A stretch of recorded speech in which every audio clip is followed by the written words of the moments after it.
large and loud absence of our colleague.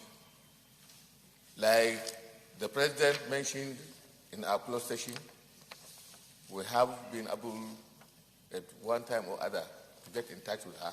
I have been speaking with her until her illness became quite protracted. May her soul rest in peace.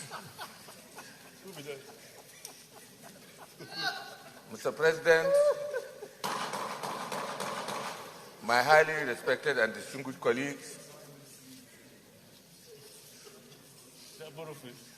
mine has been in the last month quite an unfortunate position to be a harbinger of bad news to this Senate. But there are certain responsibilities